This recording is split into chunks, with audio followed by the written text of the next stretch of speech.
Hello, everybody. I'm a practicing therapist and a doctoral student of psychology. Today, we're going to go over something pretty interesting. You guys were asking about, my job as a therapist, and a lot of times I see couples, and a lot of you guys were saying, how do avoidants even get married? And a lot of times they have a very specific criteria, probably not shocking to a lot of you guys. So today, we're going to talk about some of the traits and criteria in a relationship that helps an avoidant to want to propose and commit, okay?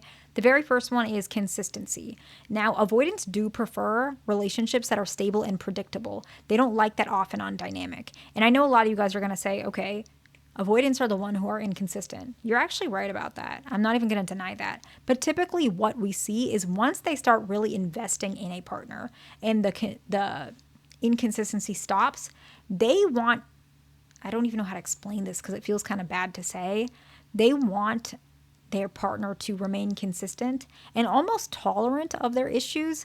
I'm not saying that's what you should do, but often it's because they feel like they're accepted by you. I saw a couple today that just this dynamic is so obvious. Obviously, I can't share what happened, but there's just so many things I wish you guys could see. I'll give an example because I feel like it would really help, okay? Let's say we have a couple, an anxious, preoccupied female and a dismissive, avoidant male, okay? Let's say what she really is upset about is that she feels like he's taking advantage of her. Let's say that's the issue. And she feels like they haven't been intimate in the bedroom in years.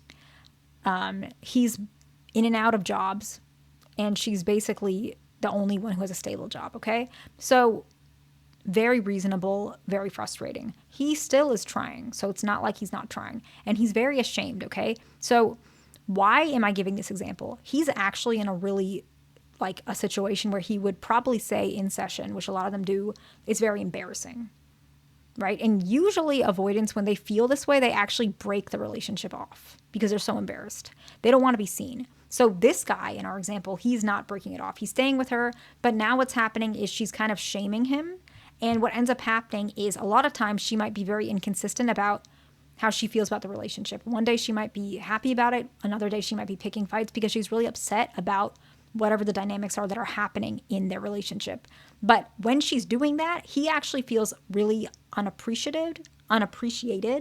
He feels like the relationship is not steady and it's not predictable. Whereas he needs that steady, predictable relationship so that he can do whatever he needs to do to become more stable. I'm not saying you need to be with him if he's not treating you right or whatever it is, but usually avoidants, when they're in this type of scenario, this example I'm giving you, they do break up. Often they do because they don't want to be seen this way. But if he's still showing you a lot of his flaws, interesting enough, that is probably when the avoidant partner needs you the most. And this is when you need to let them be themselves and you be consistent to let them leverage off of that as a relationship, right? As a team, so that they can give you and themselves what they need for this relationship. I don't know if that made sense, but that's what I mean by consistency. You being steady and predictable really does save so many of these relationships. And once that storm has passed, very often, I wish I could tell you how often it is. This is usually when they say, okay, I don't need anybody else. Like even if I never said I wanted to get married, I'm going to marry you, right? Because they feel so appreciated. It's really hard for the, let's say, anxious, preoccupied partner. So I'm not denying that. But it is something that if you guys really, really do want to get married to your partner and you feel like that scenario is similar, maybe you could try that and see what happens if you guys want to. It could help. The next one is concluded disagreements, or at least putting them on the back burner temporarily, okay?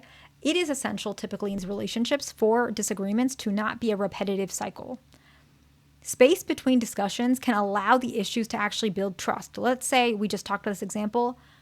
In avoidant, he's in between jobs and you want him to get a stable job because you are worried that he's going to take advantage of you. You don't know what's going to happen.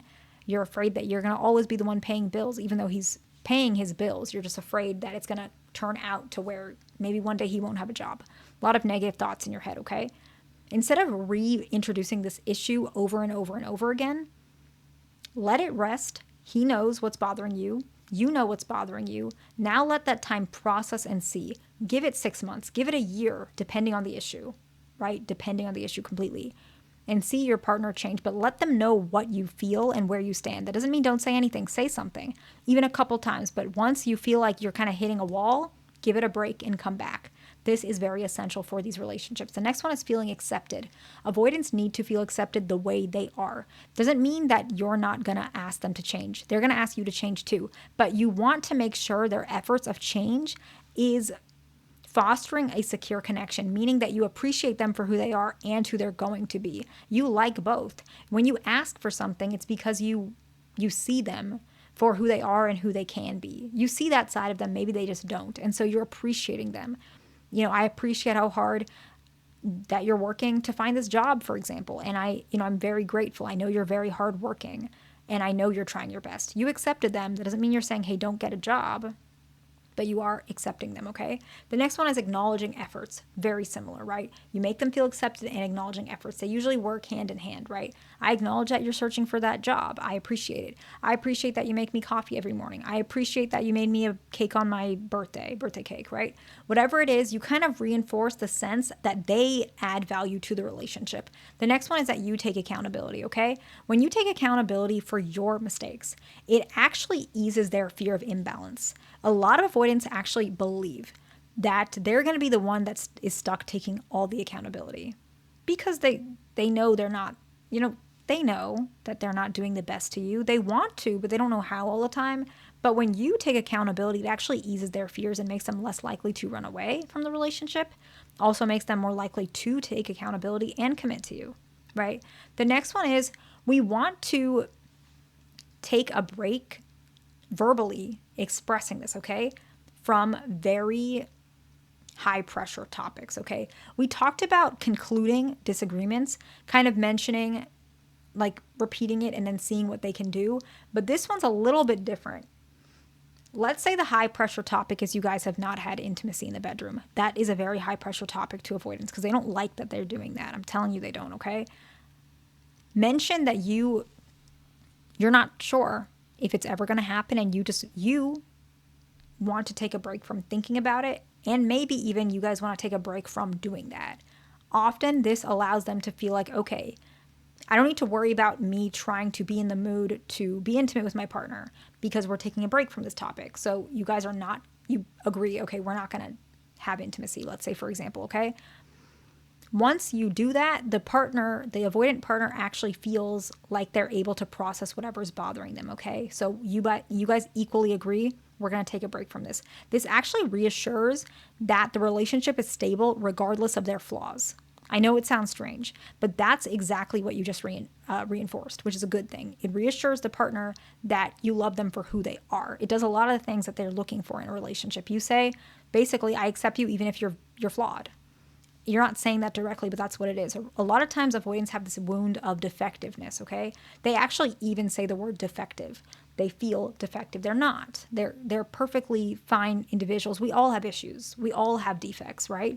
And it's a perception. But when you say that to them, they actually feel like they're not defective and they become more attached to you because you see something in them that they don't feel or see in themselves all the time. And so you give them a more positive image of themselves. Clear communication is the next one. Direct communication about feelings and expectations, not repetitive, not harsh, but just direct, can help their partner, the avoidant, understand what you want without having to guess. And the last one is how would I even say this? You support them without reprimanding them. I was trying to say non-reprimanding support, but I don't even know if that's a word. Whatever.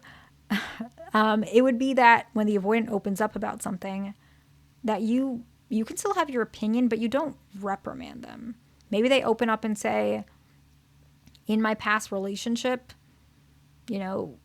I wasn't comfortable with intimacy. After a couple years, we just stopped for many years and they cheated on me. Let's say that's what they opened up. You don't reprimand them. You say, okay, it sounds like they were, your ex was feeling X, Y, and Z, and you must have felt really devastated. I'm really sorry. Whatever it is, you give them that support. You open up to them. You give them your vulnerability. They give you their vulnerability, and it's a safe space, okay? So let's summarize.